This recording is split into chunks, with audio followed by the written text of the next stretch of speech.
Սիրելի երևանցիներ, կես գիշերին Նուբարաշենի աղբավայրում բռնկված հրդեհը մարվել է։ Ծխացող վերջին հատվածների չեզոքացման ուղղությամբ աշխատանքները շարունակվում են մինչ հիմա։ Փրկարար ծառայությունը, Երևանի քաղաքապետարանի եւ վարչական շրջանների աշխատակիցները ամբողջ գիշեր աշխատել են տեղում։ Ես ուզում եմ շնորհակալություն հայտնել նրանց բոլորին արագ արձագանքի եւ արված մեծ աշխատանքի համար։ Ուզում եմ շատ հստակ արձանագրել. այս դեպքը պատահական չէր, այլ դիտավորություն։ Արդեն խոսել եմ ազգային անվտանգության ծառայության տնօրենի եւ ներքին գործերի նախարարի հետ։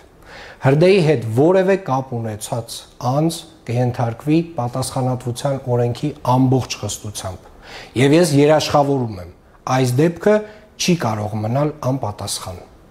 Միաժամանակ խստացվել է աղբավայրի տարածք մուտքի եւ ելքի ռեժիմները։ Սիրելի երևանցիներ, մենք արդեն մշակել ենք կենցաղային թափոնների վերամշակման գործարանի մրցույթի փաթեթը եւ այս տարի հայտարարվելու է այդ մրցույթի առաջին փուլը։ Սա է այն համակարգային լուծումը, որը մեկընդմիշտ փակելու է Նուբարաշենի աղբավայրի էջը։ Քաղաքի համար սա եւ բնապահպանական, եւ անվտանգային հարց է։ Մենք վերջ ենք տալու այս պրակտիկային, որը շուրջ 75 տարի վտանգել է բոլորիս առողջությունը եւ քաղաքի բնականոն միջավայրը։ Երևանը ունենալու է մաքուր, անվտանգ եւ վերահսկվող թափոնների կառավարում։ Շնորհակալ եմ։